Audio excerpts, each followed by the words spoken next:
Here, I'm going to get it right by you, too. Is that all right?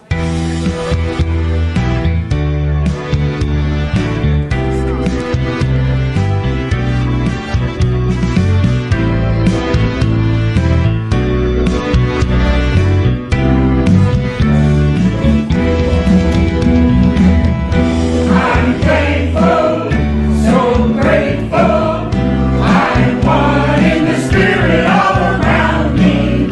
I'm thankful, so grateful. I trust in God. I surrender, I surrender. I am one in the spirit all around me. I surrender, I surrender. I trust in God. I'm thankful, so grateful. I am one in the spirit all around me. I'm thankful, so grateful. I trust in God. I surrender, I surrender. I am one in the spirit all around me. I surrender, I surrender. I trust in God. I'm thankful, so grateful. I am one in the spirit all around me. I'm thankful, so grateful. I trust in God. I surrender, I surrender.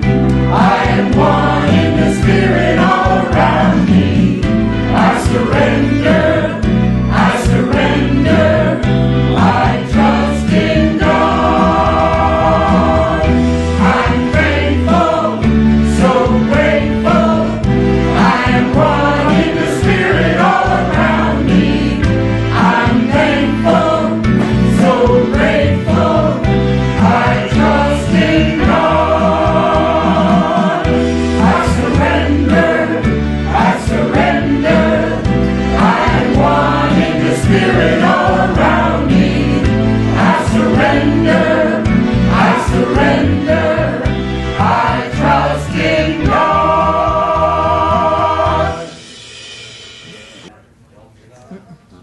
Good morning.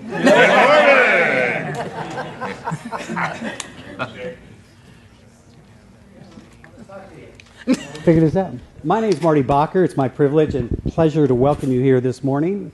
I'm grateful for the opportunity to be here with you.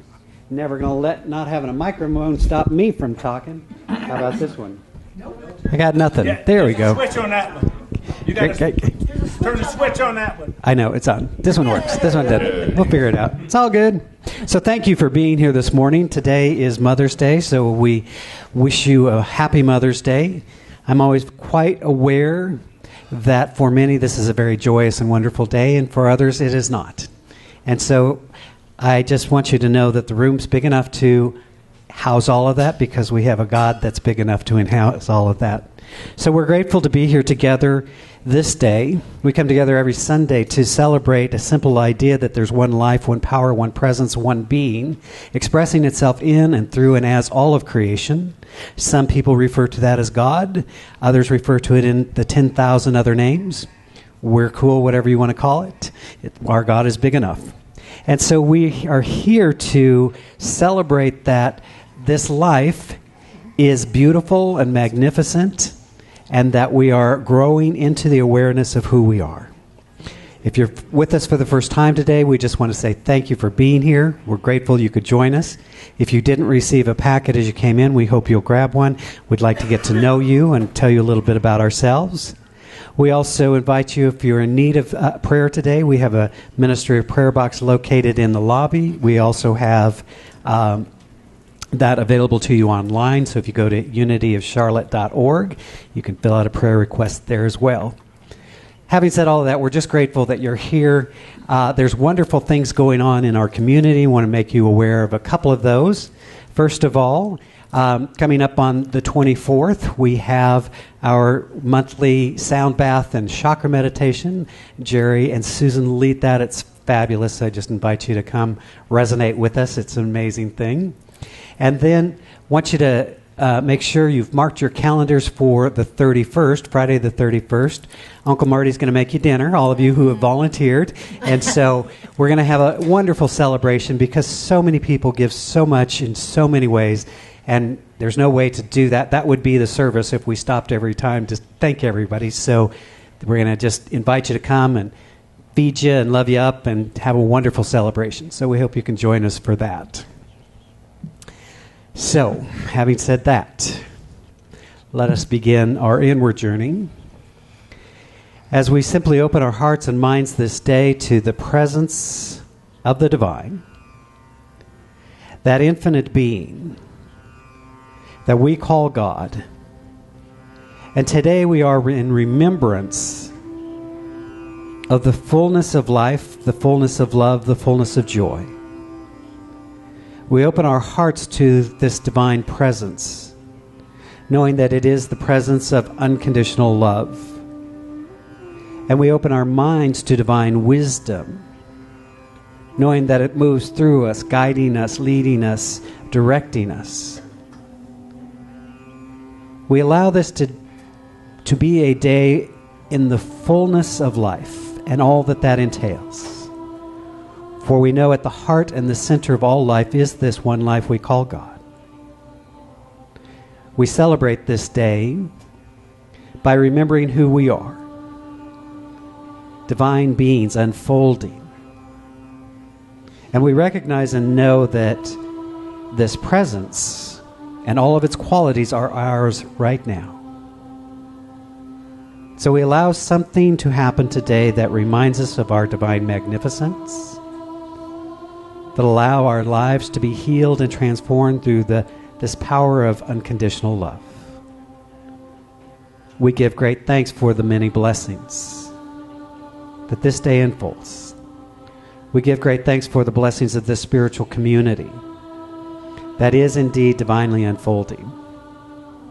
And we give great thanks for the many hands, the many hearts that come together always to provide this place and this space in which we can remember the truth of who we are. So for all of these blessings and so many more, I simply give thanks, allowing it to be so, as together we say, and so it is. Amen.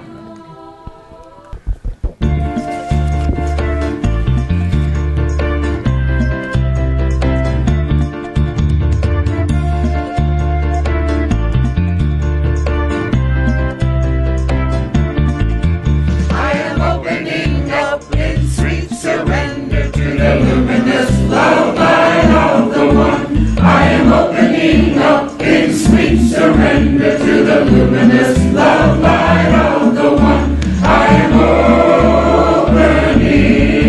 I am opening. I am opening. I am opening. I am opening up in sweet surrender to the luminous love light of the one. I am opening up in sweet surrender to the luminous love light of the one. I am opening. I am opening. I am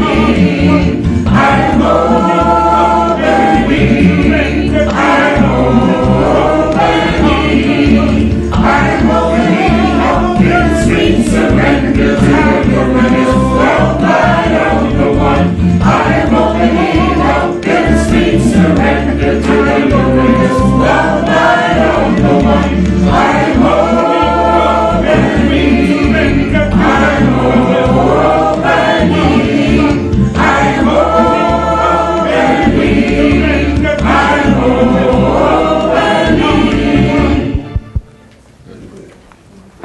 So, will you join me in reading today's affirmation? Today I honor the divine presence within me. In God I live, move, and have my very being. I remain open and receptive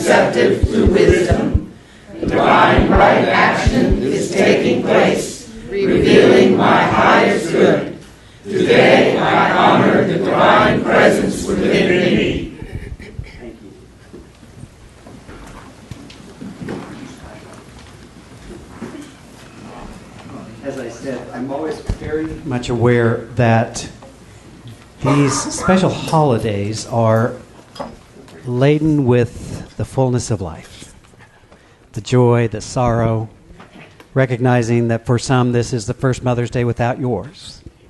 And for others, it's not a celebration of the ideal mom. Maybe, it's whatever. So I always just like to acknowledge that, because there is a tendency in our society to make everything, well, it used to be Hallmark cards, now it's Lifetime movies or something, but sometimes it's a little more complex than that. So in that, I always say it's all good. Today's selection comes from a wonderful, my favorite poet author is John O'Donohue, and he writes these beautiful blessings. Today is entitled For a Mother. Mother, your voice leaning to soothe your new child was the first home sound we heard before we could see. Your young eyes gazing on us was the first mirror where we glimpsed what it means to be seen.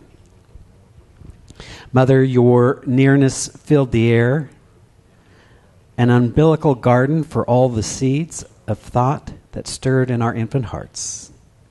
You nurtured and fostered this space to root all our quietly gathering intensity that could grow nowhere else. Mother, formed from the depths beneath your heart, you know us from the inside out. No deeds or seas or others could ever erase that. And so today we celebrate not only our earthly mothers, but the Divine Mother, in which we are nurtured to fulfill that which is the highest within us. We're grateful to be here, and it is good. I'm one of those who reveres his mother, and we're singing a song, a special song, all of you will recognize. And I believe that reverence is what comes to mind with Ave Maria.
Tis nostra.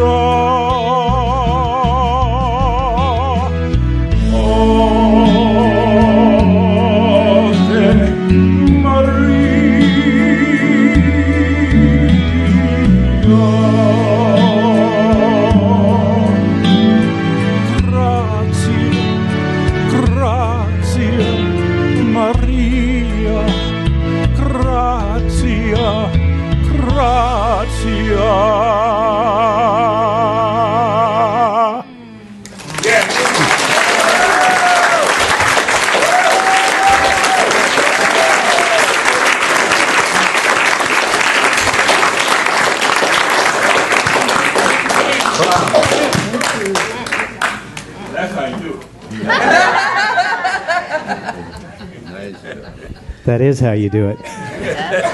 You also bring your wife, who we welcome today.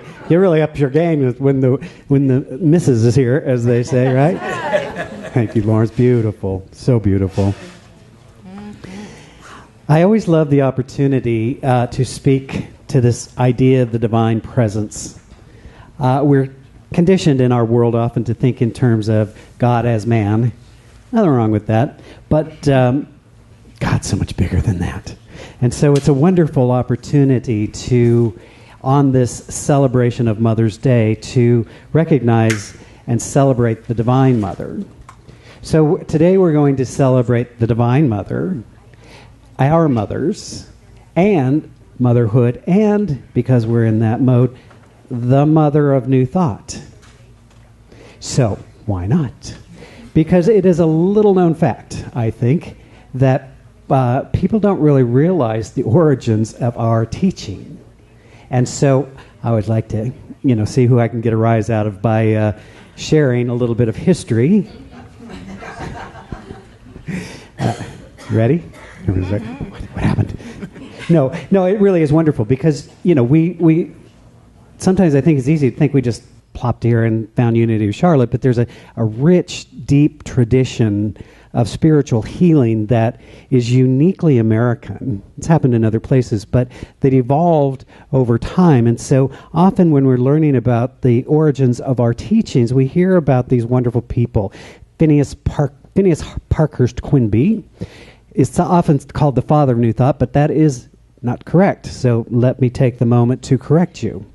Now, in case you're not familiar with Phineas Parkhurst Quimby, and who wouldn't be, Phineas was this cool dude that lived from 1802 to 1866, beginning of the 18th century to Civil War, and had experienced physical conditions and went to this person and that person. Now, think back to the medical community of the time.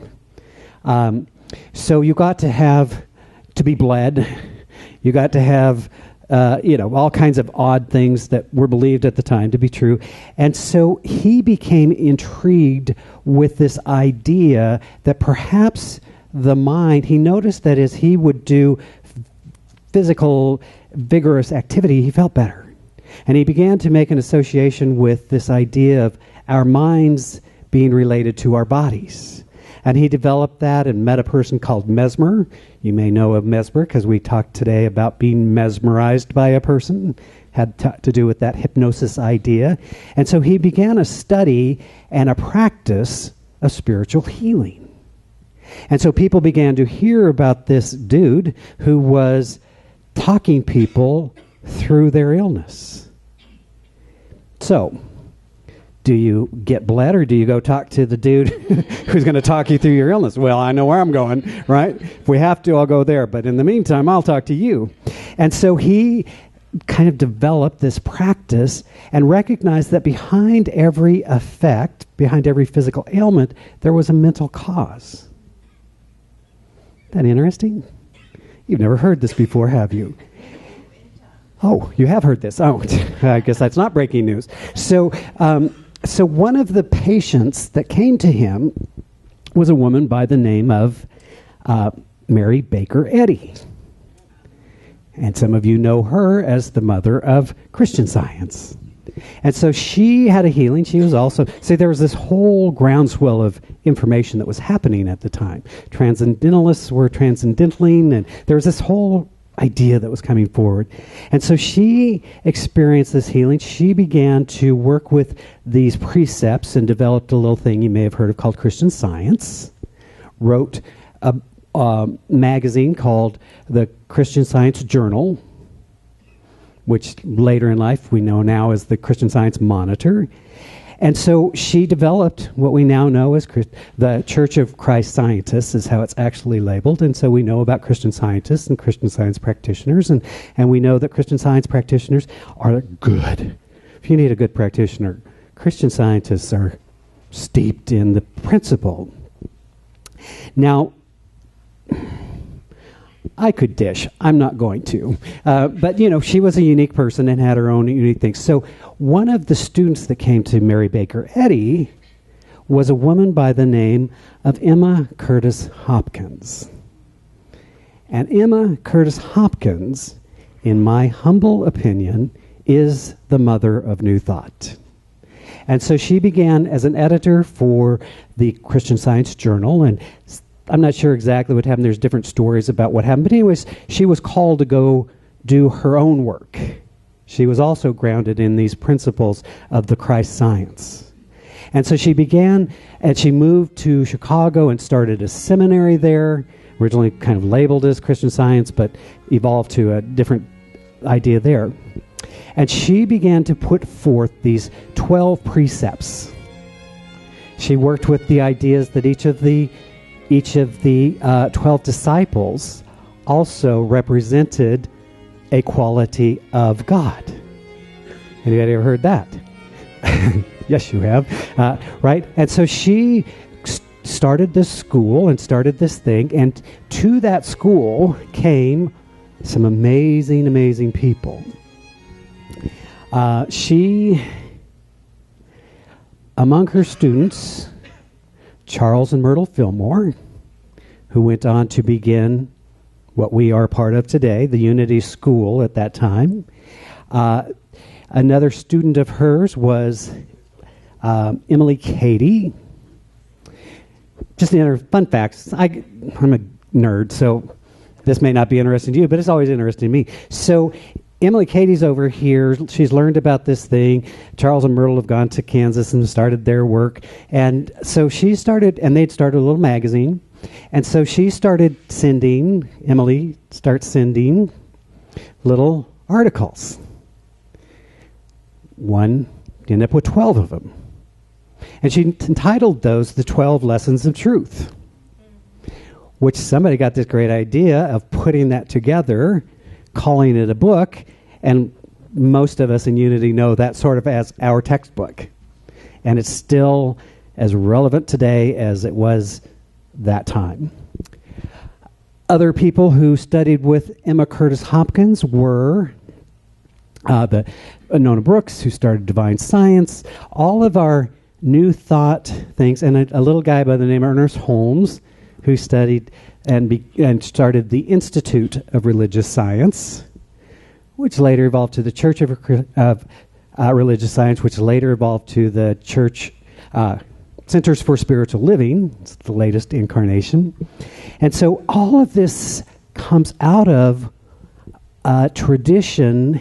And so when I go back, I always like to recognize it is our divine mother, or our earthly mother, Emma Curtis Hopkins, who is the source, and really we often call her the teacher of teachers. And she had a unique capacity to not only bring forth truth, but to spark that within her students, that they went forward and created their own ministries, their own schools, their own writings, their own things, to really made this teaching prevalent. So I know sometimes we like to think of ourselves as like we're like this exclusive club of New Thought people, but if you are aware at all, these teachings have permeated our society.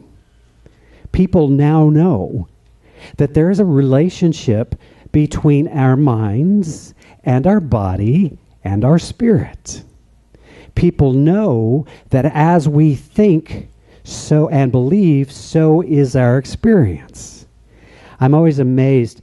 I share sometimes that I had this experience one time of going to it was working in real estate when real estate was a fun thing to do. My timing's not great because I went into real estate just in time to ride it right off the cliff. But, what are you going to do? But I was, taking the coaching programs and all that sort of thing. Found myself in Monterey, California on a Sunday. And my friends like to golf. I don't. So I was like, I'll just go to the church. You guys will catch up later. So I went to this lovely little church in Monterey. And they had a lovely little talk. And the gal gave a lovely little talk about how what you think and what you believe becomes your experience in life. That what you believe at a subconscious level influences your outcome. It's like lovely, nice, had a cookie, cup of coffee, left. So there's 40 people there. It was lovely, sweet people. And then I go to this seminar of real estate agents who all paid $500 to be there, plus travel and whatever. And the guy gets up and starts talking about how your experience of real estate is directly related to what you believe about yourself to be true. So you can just give me your check for $500 as you leave the door today and feel like you really got the value out of it, right? Right? So that's why I say it's not uncommon anywhere in our world today that this idea of the relationship between how we think having a direct relationship of our experience of life. We believe it to be true in changing or influencing the conditions of our life, from abundance to our well-being to every aspect of our life. And so thanks to our spiritual mother, to Emma Curtis Hopkins, who's not the easiest to read, but if you can get through it, it's just, she's speaking truth, as we say. Thanks to her, there has been a transformation of thought in our world. Now, think about also the time in which she was teaching. Lots going on, but very much this was pre-women having the ability to vote. So along with the rise of New Thought, along with it, is also the rise of feminism. That women are recognizing their power. They're recognizing their spiritual oneness. They're beginning to teach these things. Of course, we all know the Divine Mother has always been the nurturer and all that. But this new idea began to come forth. So we have these parallel things happening both in a spiritual context as well as a social context. Now, she believed, Emma Curtis Hopkins believed that the spiritual healing was the second coming of Christ into the world. And this was the hallmark of her early work. You see, we differ in some Christian traditions in that we are not looking to Jesus as personality to come, but rather we are seeking to be in that Christ consciousness that we believe he embodied. So we often say that when we look to Jesus, we look to him not as the great exception to who we are, but as the great example.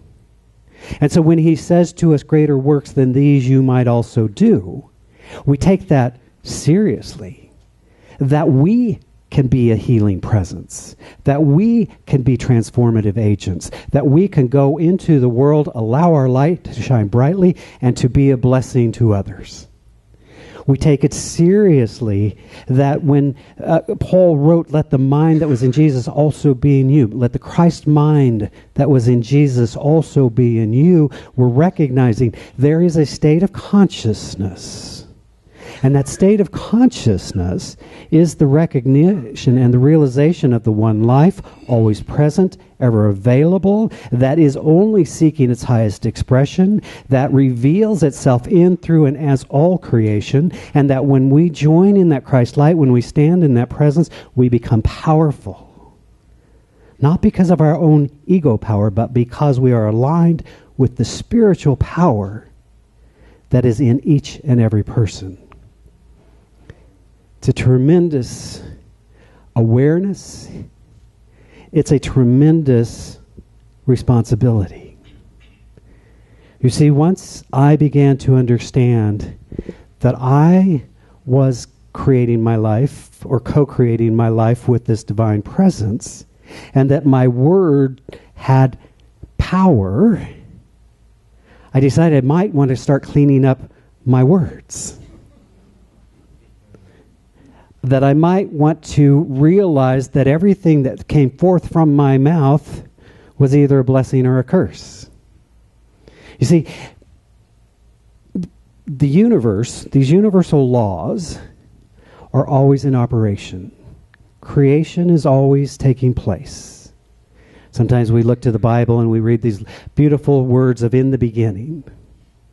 This wonderful mythology of how it all came into being, and it's beautiful.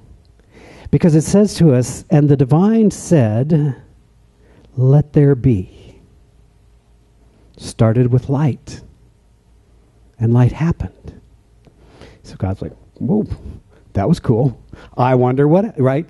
And so we have this story of let there be and creation taking place. Now, sometimes we like to think of that as something that happened 6,000 years ago, if you want to be literal, or, millions of years ago, if you want to be whatever. But what we fail to realize often is that creation story is right now. Let every word that proceedeth from thy mouth. We are always working with this creative process, and we are the creators of our experience. We have the power. And so when we are unconscious, we're still creators. And so if the option is not, am I going to be a creator or not, then the question and the opportunity becomes, will I be a conscious creator with the power that has been given me? And so we begin to recognize the healing power of prayer, the healing power of thought, the healing power of affirmation, the healing power of good. So we have this divine mother. You see, we talked not too long ago about this idea of the spiritual triad. In a patriarchal world would say Father and Son and Holy Spirit, which makes no sense if you think about it. But that Holy Spirit, or that nurturing feminative part, is the part of the divine that takes the idea. So in the beginning, the divine said, let there be light, and there was some capacity to bring an idea into form. The motherhood, the nurturing principle that brings forth the form. These great women, and a few men, who brought us this rich tradition, helped us understand this idea of the nurturance of an idea until it comes into form. It is not that we speak a word once and it poofs into expression. You may have noticed that. You may have done an affirmation and the $1 million was not in the mailbox that morning. Like, well, this didn't work, right? But if we stay with a divine idea until it permeates our consciousness, until it becomes the thing we bring forth, we give birth to that idea into form. And so now, I'm always loving it. I always love it when people come and they'll come for prayer, they'll place a prayer request, or they'll be doing their work, and they're wanting to bring forward a new something. And so we go to the place of gaining clarity of what it is we want. What is this experience behind the thing that we want? You see, you recognize that, right? There's always the thing we want, the thing we say we want, which is often the symbol, which is representative of the idea or the experience behind that symbol. If we say, I want more money, great, you can have more money. But without a realization of what is the experience that we're seeking. And so I often ask when people say that, what does that mean for you? Money's wonderful because it means so many different things for so many different people. For one, the idea of having more money means I have more freedom. For others, it means security. For another, it might mean power. For another, it might mean prestige. Right? It can mean all of those things. And so when we're asking for the thing, we want to recognize what the experience is that we're seeking behind the thing we ask for. And so if our idea is we're in search of freedom, freedom isn't that cool? In fact, there's been times when I've been like, thank you, God, for not granting that request. I've laughed about like people pray for, they want to date and have a partner, and then they're like 6 months later going, how do we get rid of him? It's like you need to think about the experience they want, right? Having a man may or may not be a great thing, right? It could be any of the above. So when we're in search of the experience behind that, and we recognize that that is our spiritual right, then we are simply removing that which seems to be an obstacle to the good that we seek. And so we call forth our recognition. We begin with affirmation until it seeps into our consciousness, and we simply live from that state of being. See, Jesus didn't have to walk around and spend 15 minutes like somebody come to him prayer request and went, give me a minute, I got to go work on my consciousness. He did that. And so he just moved through the world and said, yeah, bless, heal, let's go to a party, right? That's my short version of the Bible, but, it still works. And so we have the divine mother, we have our mother of new thought, and then we have our physical mother. And what I know, for every one of us in the room, that is a complex relationship. True or not true? Okay, just so we acknowledge that, because the world says, just, say these happy things, but it's a complex relationship. Even if I had a great mom. I still do. She's still with me, thank God, right? I have to remind her from time to time how she could even be greater, but, nonetheless. No, she's just a sweet, loving, nurturing person, and I also learned all about codependency from her. Right? So every mother, or that mother figure for us taught us both how to be and probably some ways how not to be. And our own journey is about bringing forth the best of what they taught us and releasing that blessing, giving thanks for, but releasing that which didn't work. When you come into New Thought communities, it's not uncommon for people to have more than one marriage. I know, this is shocking. I'm just like, right? It's not uncommon. It's not everybody, but it's not uncommon. And some of us that have done multiple relationships realize had to work through some stuff. Some of us realize we married our mom or our dad. And that was not a good thing, right? So I'm only sharing this because that foundational idea of who we are is very much influenced by the mother figure, and it also may influence how we perceive life. I am grateful to my mom who taught me about kindness and about fairness and about equality and about acceptance. So even as she taught me about codependency, she also taught me 101 other great things. And my opportunity was to take all those wonderful things that she taught me and also do my own healing work, that when I was serving, when I was loving, it was from a healthier place.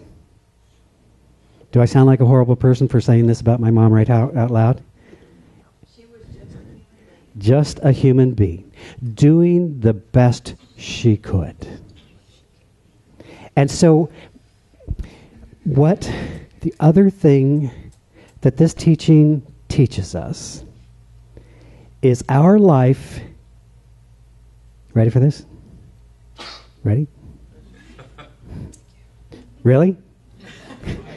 Gonna knock down some truth here. Our life is our responsibility. In fact, Emma Curtis Hopkins has this great line in one of her books where she says, in essence, if you're over 35, you can no longer blame anyone or anything.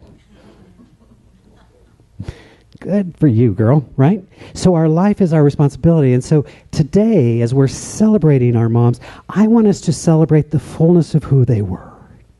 I do not ever believe it's an accident of how we show up on this planet and those that we've attracted into our experience. For me, my mom relationship was easy. My dad was much harder. But I also recognize the beauty and the wisdom of all of that. So in today's little ceremony, I just invited people to bring pictures if they like, and it's sweet, just as that symbol of honoring and also releasing.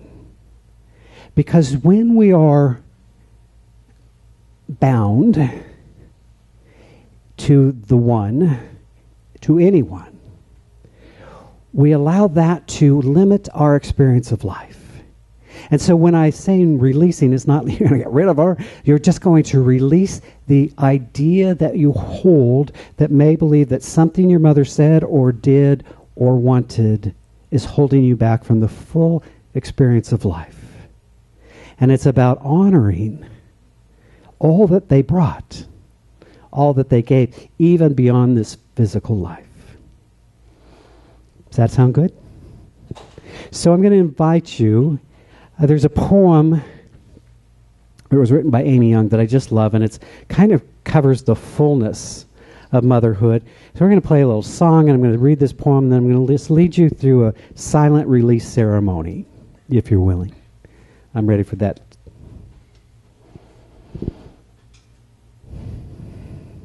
And so I invite you, if you're comfortable, close your eyes and just breathe into the moment as we say Happy Mother's Day. For all of you who are mothers, we celebrate you. For all of you who filled that motherly role, we celebrate you. We celebrate all aspects, good and bad, of motherhood. To those who experience loss through miscarriage, failed adoptions, or loss of a child, we mourn with you. To those who walk the hard path of infertility, fraught with pokes, prods, tears, and disappointments, we walk with you. Forgive us when we say foolish things. We don't mean to make this harder than it is. To those who are foster moms, mentor moms, spiritual moms, mom dads, we need you. To those who have warm and close relationships with your children, we celebrate with you.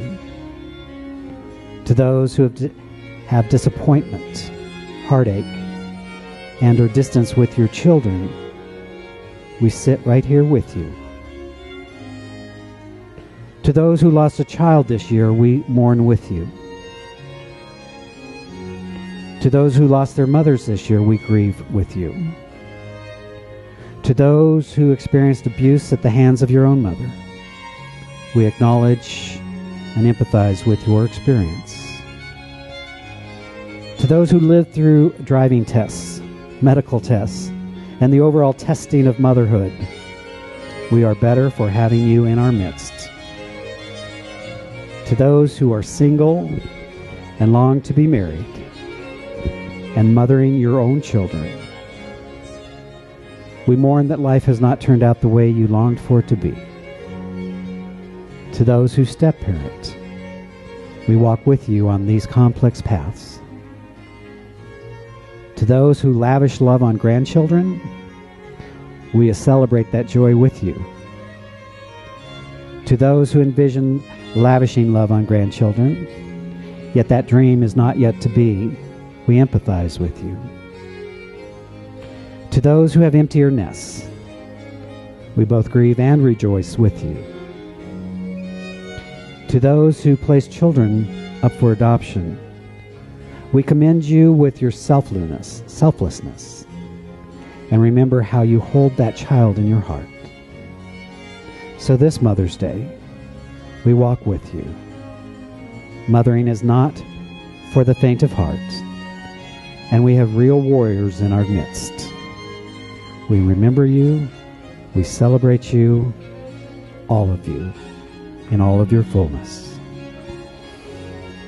And so as we take a moment to bring to mind our own mother or our own mother energy, and we're simply moving into that unconditional space of divine love. That space that recognizes the beauty and the perfection and the wholeness of all of life. We are reminded that life is indeed a very complex, intricate, exciting, and dynamic experience. And what a joy it is to know that that which has given life to us, both in the divine realm and in the physical, is life's longing for itself, is the constant impress of life to move forward. And so today we simply expand our capacity to experience compassion, to experience love, to experience forgiveness. To those we are not yet resolved, we simply extend this blessing. As we say, I forgive you, I release you, I set you free. And to ourselves, I forgive myself, I release myself, I set myself free. And into the vacuum, we speak the powerful word of truth, as we remember that indeed there is but one life, one divine mother, father, divine principle. And it is in this presence that we live, move, and have our very being. Our hearts are full with gratitude this day for those who served as our mothers or in their place, for those who have guided us, nurtured us, led us, revealed something within us. We give thanks. For those who have taught us how not to be, we give thanks. We give thanks for the fullness of life, for we know that each of us here is a divine being, unfolding perfectly. In this moment, we accept for ourselves that we are full, whole, complete beings. That we have been imbued with this spiritual experience, this life that is so precious, and we are called to bring forth the highest that is within us. At one level, we recognize that the universe always conspires for our greatest good and for our highest realization. And so we accept our divine inheritance. We allow healing to occur. We allow ourselves to be a healing presence in the world. For this blessing, we give thanks. And so I'm just speaking that word of truth. Speaking the word of truth of healing, of wholeness revealing itself. Speaking the word of truth of love made manifest in all relationships.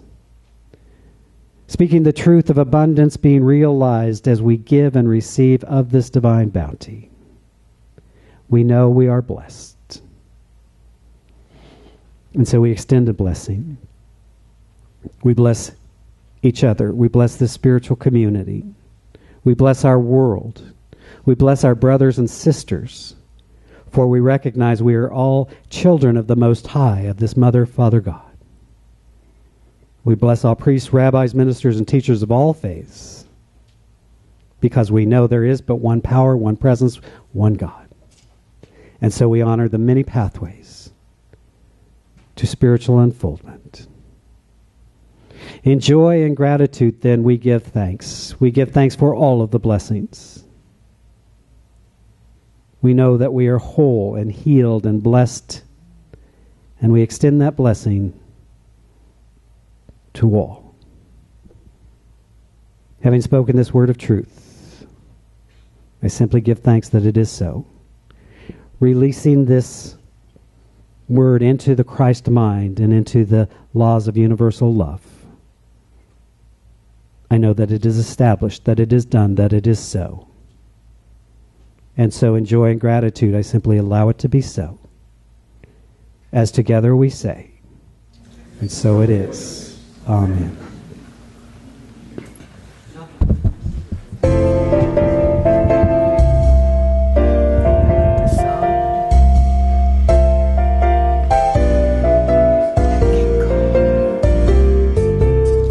Unforgettable, that's what you are. Unforgettable, though near or far, like a song of love that sings to me. How the thought of you does things to me. Never more before has someone been more unforgettable in every way. And forevermore, that's how you stay.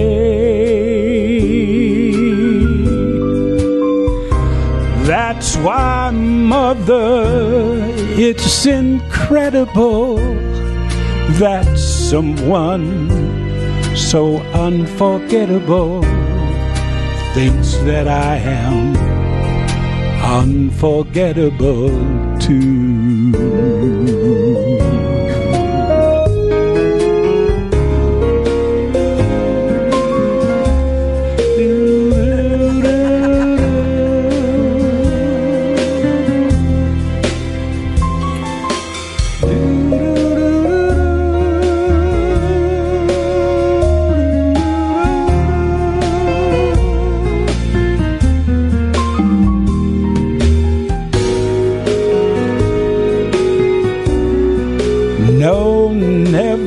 Before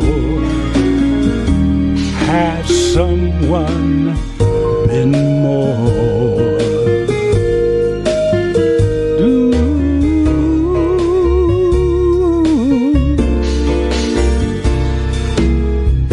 unforgettable in every way.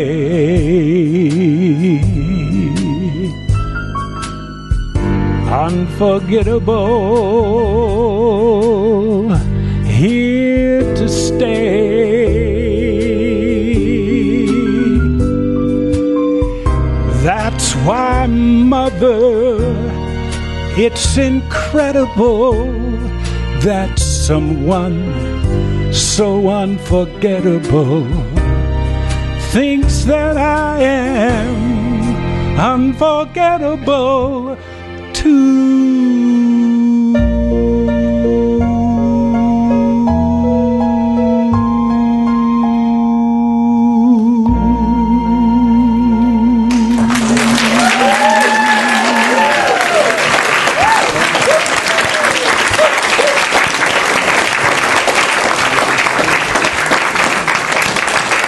Thank you, Royce, our national treasure. We haven't made it national yet, but he's our treasure. Thank you all, your mom. Thank you all, you beautiful children, and those who serve them, our wonderful teachers. We're so grateful. So please stand for our prayer of protection. We'll sing the peace song. Also, we've got a lot of food and wonderful celebrative things going on, so we invite you to join us for coffee and goodies. Take your picture, tell your story, allow the healing to begin. Thank you so much. Together. The light of God surrounds us. The love of God enfolds us. The power of God protects us. The presence of God watches over us. Wherever we are, God is, and all is well.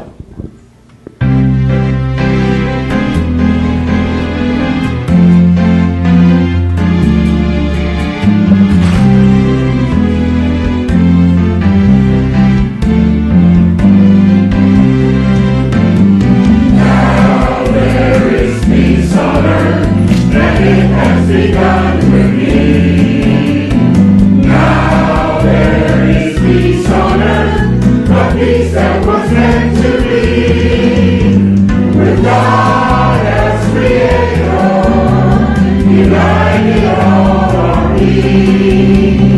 Now we walk with each other in perfect harmony. Peace has begun with me, and this is the moment now.